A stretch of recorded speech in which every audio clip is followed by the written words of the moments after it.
অনেক বছর আগেকার গল্প। সবুজপুর গ্রামে মন্টু নামের এক চাষি ও তার পরিবার বাস করত। তারা ছিল অত্যন্ত গরিব। মন্টু ওই গ্রামের জমিদারের জমিতে সারাদিন পরিশ্রম করে চাষ করত এবং দিন শেষে জমিদার তাকে খুবই অল্প পরিমাণে টাকা দিত। আর রামু কিছু বলতে না পেরে সেই টাকা নিয়ে সে বাজারের দিকে চলে যেত। বাজার থেকে সে 1 কেজি চাল এবং 1 কেজি ডাল কিনে বাড়ি চলে যেত।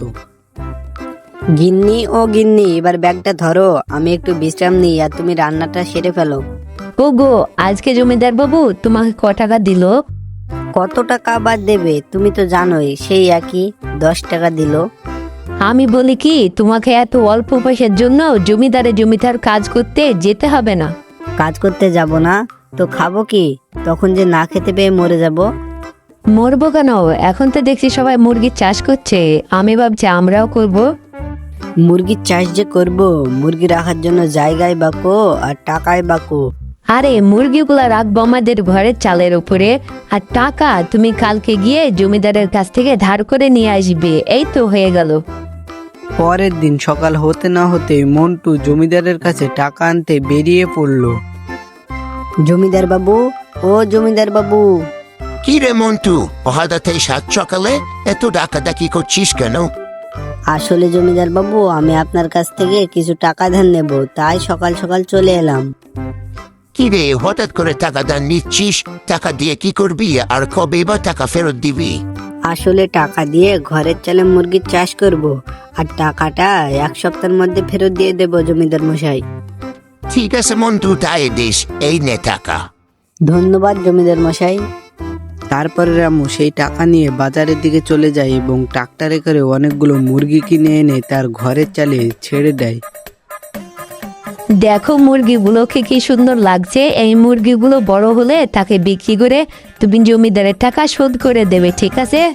তুমি ঠিক বলেছো গিন্নি, তোমার মাথায় যে এত বুদ্ধি আমি আগে জানতাম না। আমার সোনা বউ, আমার লক্ষ্মী বউ।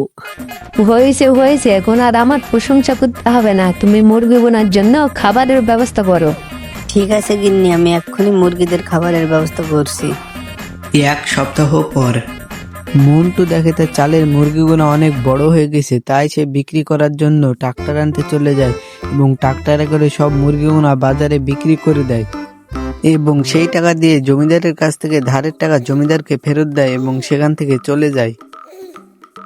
মন্টু প্রতিনিয়ত বাজার থেকে ছোট মুরগি কিনে আনতো এবং তার ঘরের চালে ছেড়ে দিত এবং কিছুদিনের মধ্যে বড় হয়ে গেলে সেগুলো আবার বাজারে বিক্রি করে দিত। এইভাবে কয়েক মাস চলার পর মন্টু অনেক ধনী হয়ে গেল এবং সে তাদের পুরনো বাড়ি ছেড়ে দিয়ে নতুন একটা বড় বাড়ি করলো।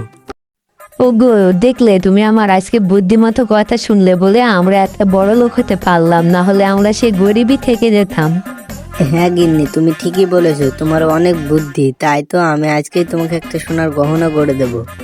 ওরে বাবা, তুমি মার জন্য সোনার গহনা গড়ে দেবে আর আমার জন্য একটা পুতুল লাগবে, না হলে আমি তোমাকে ভালোবাসবো না, আমি রাগ করে থাকবো। ওরে আমার পুষ্কি সোনা, আমি তোমাকেও অনেকগুলো পুতুল এনে দেবো। এবার তুমি হাসো তো দেখি একটিও। এইভাবে আমাদের গল্পটি ফুরিয়ে দেয়। গল্পটি ভালো লাগলে একটা লাইক করে চ্যানেলটিকে সাবস্ক্রাইব করে আমাদের পাশে থাকুন।